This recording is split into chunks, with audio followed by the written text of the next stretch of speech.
want to watch some TV, Mikey, before you go to bed?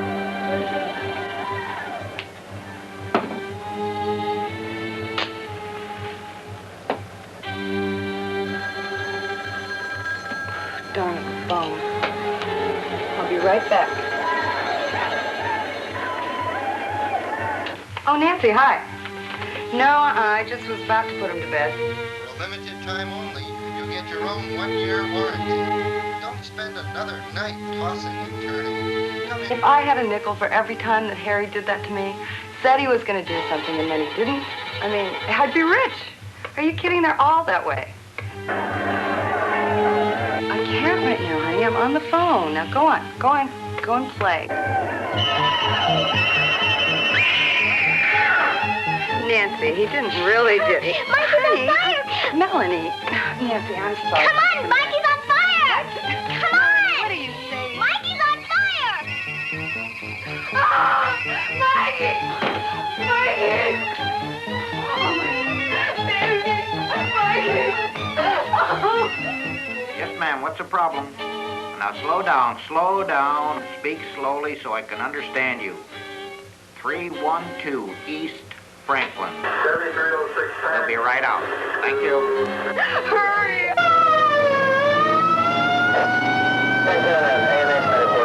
Don't cry, honey. I'll be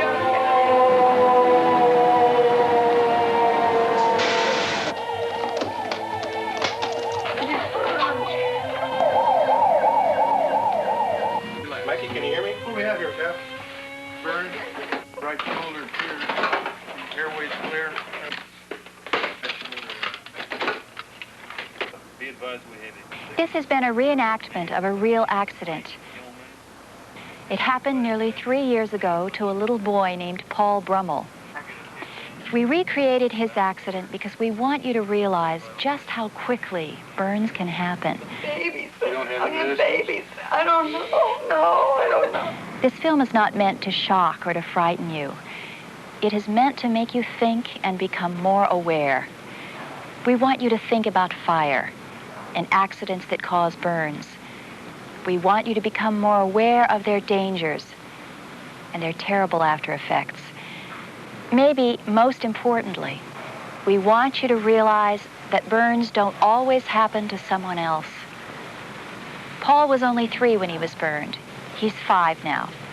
He lives here in this house with his 3 sisters and his parents, Bo and Lana.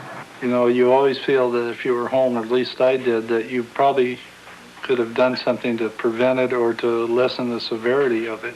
When Paul came home from the hospital, I took care of his burn and I dressed it and cleaned it and wrapped him up and everything, but I hadn't really accepted that it actually had happened. I could even remember thinking, going to bed at night and thinking that tomorrow when I get up, all of this is going to be gone. He'll have to go through surgery about every 2 years, and here's another, 2-3 weeks, a month taken out of disrupting a normal family life. We felt it was important that we spend every minute we could out at the hospital with Paul. We made the sacrifice to our other children, instead of spending time with them, we did spend it with Paul. Burns are really unpredictable. The healing process, everybody heals differently and things, and they can't really tell you, like with a broken leg, it's going to be all over in 6 weeks. You want so bad for them to say, hey, 6 weeks, it's all going to be healed, and, life is going to go on the way it was, and that just don't happen. Man, I tell you, I'm so stuck. I know you're stuck. How long have you been laying in that one spot? 6 years and a half. 6 years, 2 months, and 3 days, huh? Oh, man. A major burn. It is without a doubt one of the most painful and devastating things that could ever happen to you or someone you love. Sue Senora is the head nurse in a burn unit. She knows that the psychological effects of a burn are often as critical as the injury itself. Only the patient will ever know what the pain is like. But everyone whose life touches that of a burn victim will be affected. Okay. You take my time. I can get I think burns can go through different stages. They're up, they're down, they're angry, and the important key is recognizing where they're at on any one particular day. Okay, Stuart is really down today, so we need to get in there and support Stuart and get him up, okay? Or if they're up, support them and keep them up. If they're in that phase right then. If they're angry, work with their anger, find out where it's coming from and try to explain what's going along that caused the anger. Being honest, it's all about being honest. I'll have to check his elbows. I didn't look at them at all today. Now the question I had though on the surgical side, can he have some kind of... Straighten your arm out, Stuart. Not that one, the other one. The right one. All the way. Push it out. Push it out, come on. I think the family has as big a role in burn care as we do as the nursing or the physician support team rehab. If you know someone's caring about you, anybody knows someone's caring about you, they're going to do a little better. Less than a year ago, Steve was burned over 74% of his body in an industrial accident. For 7 weeks, his fiancée Lori didn't know whether he would live or die. Steve has never seen any of the pictures of how he looked during those first critical days. Lori has tried hard to forget. I was there when they were taken, but... Oh, gross. I had no... Here, she can. I'll see him later. Okay. No, it's okay. You okay? See, I've never seen him. She's seen me like that. Sure? The blackness threw me. Boom. God. This is like 40 cents. Yeah, 7:31. I can't believe he looked like that. Oh, my. You do look black. Yeah. I get it. Those, the pictures, you know, really, they don't bother me. Your body looks great, kid. Now. Those pictures, for some reason, they don't bother me because I know it's me, but it doesn't bother me because I didn't have to see it. It came a long way. That's for sure. Yeah, we even talk about that now, is how bad I was, and we can't believe that I could barely walk, or I couldn't get up from the floor, or, you know, couldn't feed myself or anything. And it's only been a year, and it's hard to believe that I've come this far in a year. Okay, I mean, Steve was nice looking. He wasn't the fox of the year. So that, of course, that wasn't important to me when I met him. I was scared, you know, of what he'd look like, but I always thought it's going to be worse for him than me. It has been said that if you can survive a major burn, you are indeed a very special person. Burn medicine has made tremendous advances in recent years. New techniques are constantly being discovered. But recovery from a burn requires more than just the application of the latest medical technology. Marcella, burned in a motorcycle accident, will grow up with scars. Dr. William Davies wishes that for her and all of his burn patients there could be more understanding. Oh, look how well you've ended. Oh, that's great. You have good range of motion. Hollywood has done much to make an image of romance, an image of an American person as a Hollywood starlet without blemish. And we have, as a culture, have refused to recognize among us that there are cripples, that there are people without one eye or whose face is distorted. When was the last time you saw a movie of a person who'd had a stroke, who was dragging one leg or had his mouth sagging on one side? Is this dirt, or what is this black stuff? Because we have placed burns in a category of modern-day leprosy, and we have excluded them from society, we don't see them on movies. We don't see them on the street because people say, "Hey, this is a leper. You know, he's unclean. Keep him away. You know, it might rub off. You know." I've seen people come down, be sitting next to a person where a burn victim comes in, sits down, and they get up and move, you know. And this is incredible that a person can't see through the veneer of the burned skin, that inside there's a real person who's alive and has feelings and who hurts, and sometimes the people are much more sensitive than you can ever dream. Barbara Kammerer is a teacher of junior high school students. 3 years ago, the car in which she was riding was rear-ended at a stop sign. Barbara was trapped in the flames as the gas tank exploded. When I was released, I think it was just probably the hardest time of this whole experience, because to me, I truly looked like some creature that the makeup artists from Hollywood had designed for a horror film. I had no eyelids. It was, I had just, this was all grafted, but it was no eyelids. It was just so distorted looking, no natural features. And the whole lower part of my face was very distorted from second-degree burns. And a great portion of my nose was missing.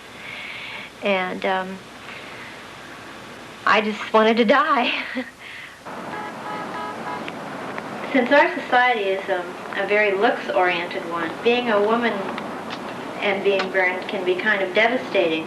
I think looks were always very important to me and how I look. I have found it, you know, personally very hard as far as adjusting to the fact that I can't, you know, look like other friends of mine and be as beautiful as they are.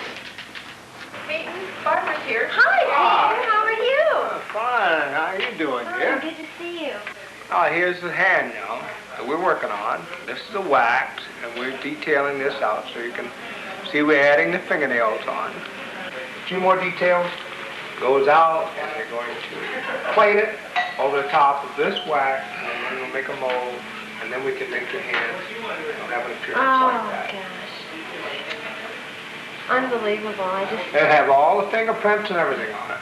Oh, yeah. Look at all the detail in that. Oh. Marvelous. Takes a while, but we'll get it done. I think any burn patient has to learn that time is your friend. You just have to learn patience. Before we go out and do these exercises this morning, gentlemen, does anybody have any questions at this point, either regarding the exercise? Helping to prevent burn accidents from happening is part of the fire department's job.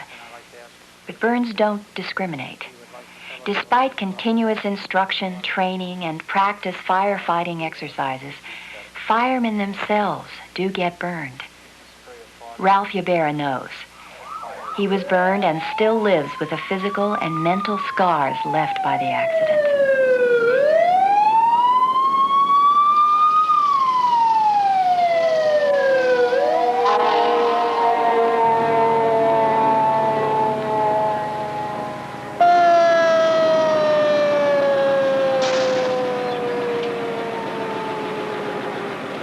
As you're lying in a hospital, I didn't think that the pain would last forever. I knew after a few weeks it would finally subside, and I had learned that from the training that I had received in the fire department.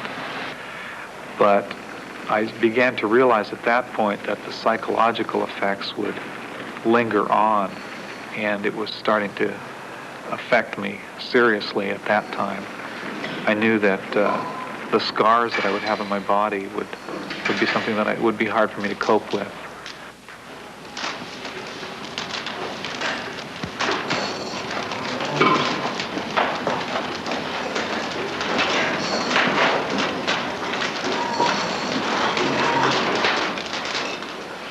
I don't think the general public has any idea how devastating a burn injury can be. If that were true, there wouldn't be so many people injured from burns, and people would be more careful. Understanding the terrible after effects of a burn is hard, even for those who work with it and have lived through it. More and more, therapists like Carol Giuliani are recognizing that rehabilitation, real rehabilitation, means getting the patient ready for society and getting society ready for the patient. That I think we can help the patients with rehabilitation too if we do a little more education with the public. But they have a whole new life to look at. Their face, or if their face is burned, it'll never look the same. And it takes them maybe even some time after their discharge to really accept that and to start working toward how can I live my life the best I can, you know, looking differently. Come on, all right, Get the food. Once a month we have a party. And then we have meetings at the hospital and... You know, people just don't ever learn. I had a friend take us up to the mountains, and they had a barbecue, and they had to use a liquid self-starter. He'd sprinkle it. Apparently, he didn't get hot enough coals. And I'm sitting there for a minute, and I just held my head, and I said, you know, I just jumped up, and I ran over to him. I said, hey, look at me. You know, I'm burned. You know, I said, you know, you can't do those things. We've gotten into a society where, you know, you need to look pretty to pass. And these people don't look pretty anymore according to our standards. But we need to learn to look past that. If you would, just kind of go around the room and introduce yourselves. Everybody's got their... Today, all around the country, hospital burn units are working to educate burn patients and their families and to prepare them for the psychological readjustments a burn trauma demands. Self-help groups like this one at Torrance Memorial Hospital in Southern California are springing up. Here, the staff, patients, and the families of patients are getting together for informal meetings. They share their knowledge and their experiences. Information is given and common problems are talked out. My name is Anna Maria Banda, and my little boy Gabriel, who's 7. He's been playing with matches, and I'd like him to get an idea of the dangers to himself and to other people. I'm Evelyn Holliday, and my husband is in the burn unit, and they're taking awfully good care of him. Yeah, I tell you, because I just listened to you a little while ago. You have no wheeze. This thing here, it makes you feel that way, but you really don't have the asthmatic problem. In other words, am I going to have real down low feelings with, you know, he's going to be in the dumps? Is it going to be hard to cope with, or what? For him? Yes. All of the above are correct. Anything can happen. And that's kind of one of the reasons why we do have the group is to let you know that some of that he's going to go through is a very normal reaction and expected. And it's okay. The family upset is terrific. And the anticipated expense that we're looking forward to. She may be an invalid, a vegetable the rest of her life. It was hard on both of us. You know, you question why it happened to you and stuff. And it's just, it's something that you eventually have to overcome. Because it can get the better of you. It can get for you, for the patient, and for the family. This is a couple months after the surgery. And I had... 7 years ago, Lorraine was burned when her clothing caught fire in a cooking class accident. Now a college student, she spends much of her free time educating community groups. Lorraine hopes that in sharing her experiences, others will make fire safety a part of their daily lives.